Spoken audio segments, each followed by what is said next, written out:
Olá, cidadão de bem. Peço que se inscreva no meu canal e dê um like. Lembrando àqueles que já se inscreveram que aquele canal anterior foi retirado do YouTube. E lembrando também que meus vídeos são baseados em fatos e em estudos científicos, mas foram retirados. Então eu peço mais uma vez que me ajude.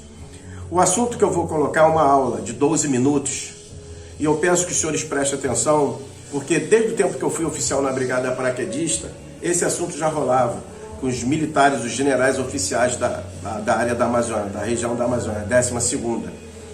Então, pessoal, eu peço também que preste bastante atenção no final do vídeo, porque lá vocês vão ver quem são os presidentes de que países que realmente respeitam a nossa soberania. Aí vocês vão saber quem são os países que querem tomar a nossa Amazônia e que querem tirar a soberania brasileira. E os senhores vão ver que é o seguinte, não é o presidente da China e nem da Rússia, tá?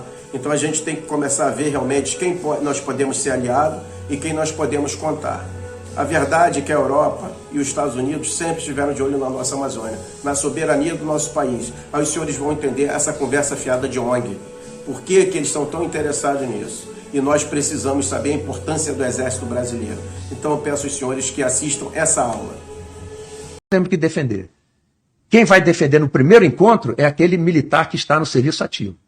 Mas o primeiro encontro nem sempre basta. Muitos vão morrer, muitos vão ficar feridos, e você não precisa. Você não vai entrar numa guerra com um efetivo de soldados combatentes, não estou falando do efetivo do Exército, de soldados combatentes, que é em torno de 120, 130 mil. Dependendo da guerra, 120, 130 mil vão morrer logo. Ou vão ficar feridos, estropiados. Né? E os outros? Tem que estar preparado. Quem que vai estar preparado? É o cidadão das classes mais baixas? Não. Baixas que eu digo no extrato social. Não, vai ter que ser todo mundo. Por isso o serviço militar é obrigatório para todo mundo. E assim tem que ser. Né? Porque se todos nós queremos usufruir dos bens que a nação nos proporciona, então todos nós temos a obrigação de estarmos preparados para defender. Tem muitas ideias em relação a isso. Tem gente que acha que critica, como o senhor falou, né? Acha que dá um ensinamento militar para uma pessoa que de repente não vai seguir a carreira, mas essa é uma outra questão que acho que vai chegar em algum ponto da conversa, a gente vai ter a oportunidade de falar sobre isso. Mas sempre foi assim? Desde quando que tem esse serviço? Serviço militar obrigatório, se não me engano, é de 1916. Foi uma campanha de Olavo Bilac pela implantação do serviço militar obrigatório. Sim. Né? Olavo Bilac, se não me engano, eu posso estar enganado. Espero que não. Mas foi de 1916, tá. Se não me engano. E nessa ideia que um dia vai precisar e não vai ser só essa força de primeiro combate. Um país tem que estar preparado para a guerra a vida toda. Ele não pode esperar se preparar para a guerra depois que a ameaça é visível. Sim. Você tem que visualizar a possibilidade de uma ameaça. A partir daí você se prepara, tá? Porque um exército, uma nação pode estar 1000 anos sem entrar numa guerra, mas não pode estar 1 segundo sem estar preparado. Haja visto o que aconteceu com a Ucrânia, haja visto o que aconteceu com a Iugoslávia, que foi desmembrada, né?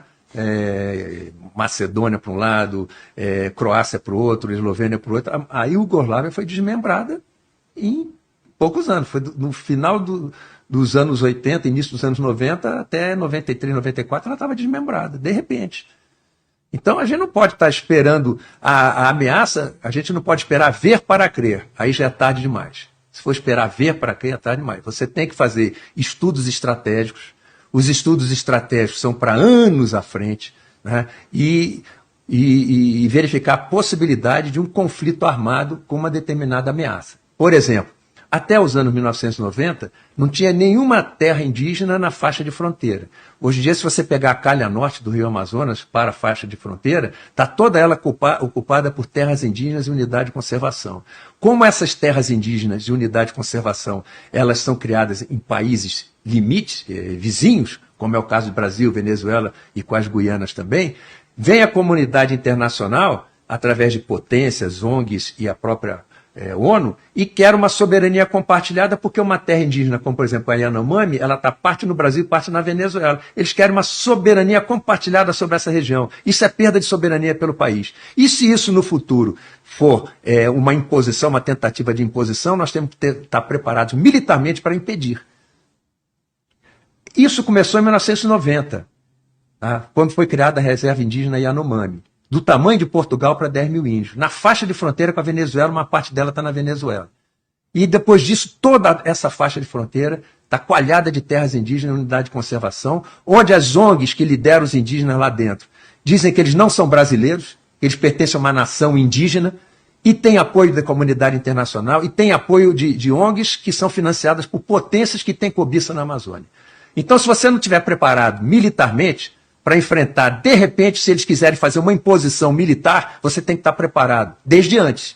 E não começar a se preparar depois que vem uma força-tarefa com o porta-aviões e navio de desembarque de tropa em cima da foz do Rio Amazonas. Aí não dá mais tempo. Você tem que estar preparado antes. Você tem que ter um míssil que vai destruir o navio no meio do mar. E não é só o porta-aviões, não. Vai destruir o transporte de tropa, o que está trazendo o soldado inimigo que vai desembarcar. É isso que a gente tem que estar preparado. E parece que a sociedade e nossas lideranças não sabem disso, infelizmente, porque não estudam história.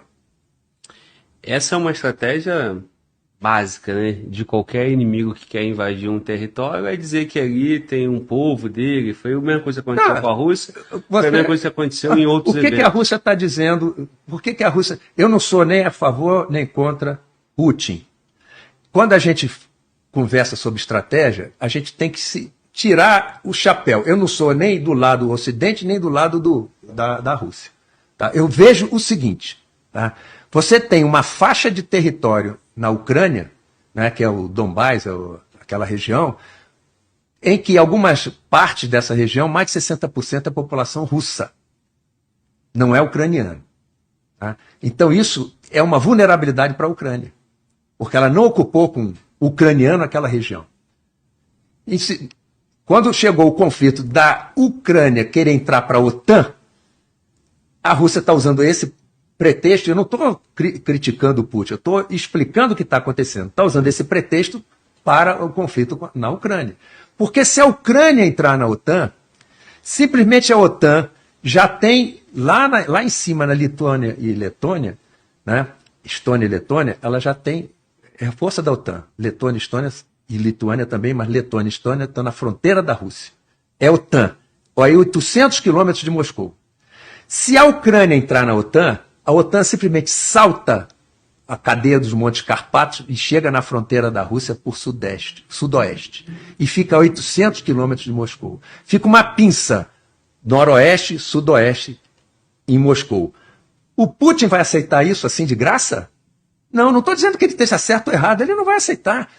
E não é só isso, não. Chegando na fronteira da Ucrânia com a Rússia, a OTAN fica a 800 quilômetros do Mar Cáspio. Uma operação na direção do Mar Cáspio corta todo o petróleo e gás do Cáucaso russo para a região de Moscou, o centro da Rússia. O Putin vai aceitar isso de graça? Por que a OTAN está querendo se projetar lá? A OTAN já disse que a Rússia é inimiga, então você está aceitando o inimigo se projetar na sua fronteira. Ele reagiu. Então, isso que acontece lá, a gente tem que tomar como ensinamento para cá. Nós já temos a OTAN na nossa fronteira.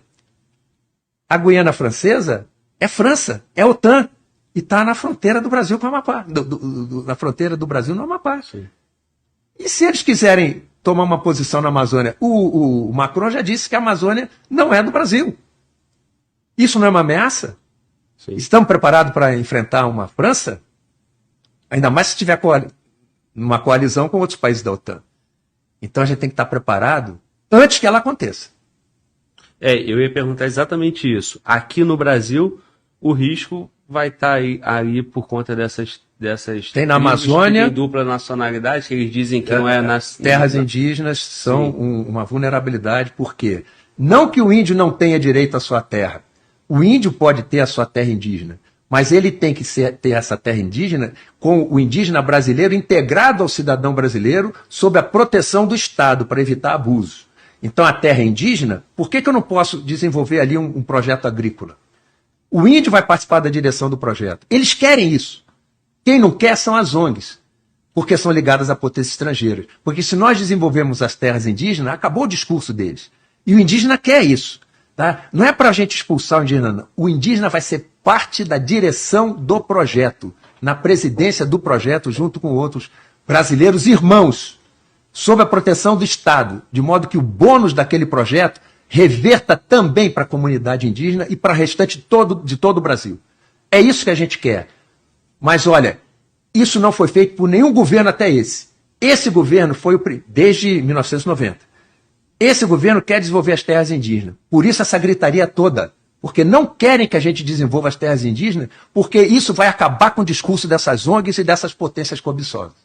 Isso eles não querem. Isso, a Amazônia não é problema, a Amazônia é solução. Agora, volto a dizer, o índio nunca foi ameaça.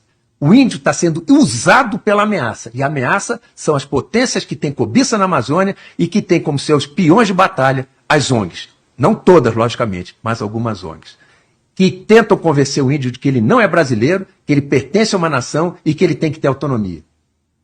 Isso é ameaça. Então nós temos que ter projetos de desenvolvimento nas terras indígenas, com o índio participando da direção, tendo grande parte do bônus daquele projeto, mas os seus irmãos brasileiros também vão ter. E o Brasil vai ter. E eles são brasileiros igual a nós. E tem que ser tratados como igual a todos nós, porque todos nós somos brasileiros, índios ou não. E nessa aí de dizer que é um outro povo que não brasileiro, começa a briga pelo território e começa a influência estrangeira. Começa a influência estrangeira a querer que o índio tenha autonomia. Aí, em 2007, o governo brasileiro votou a favor da Declaração Universal dos Direitos dos Povos Indígenas. Só que essa declaração não passou no Congresso, então ela ainda não vale. Porque um acordo internacional não basta o governo concordar. Tem que passar no Congresso Nacional. E essa Declaração Universal dos Direitos dos Povos Indígenas diz o seguinte, e não passou no Congresso, está arquivado. Espero que tinha que ter sido rasgada e jogada no lixo. Porque ela diz o seguinte, dentro das terras indígenas, os índios têm direito à autonomia, autogoverno e organizar instituições políticas e jurídicas próprias. Estado. Dentro de um Estado. Dentro de um Estado da Federação, ou seja, mais autonomia que qualquer Estado da Federação, dentro do Estado da Federação. Que os índios, dentro de suas terras, têm direito a pertencer a uma nação indígena ou comunidade indígena, mas ninguém fala comunidade indígena, falam nação. Pode vetar operações militares e atividades militares dentro das terras indígenas. Na faixa de fronteira, vetar atividades militares na faixa de fronteira, uma região de segurança nacional.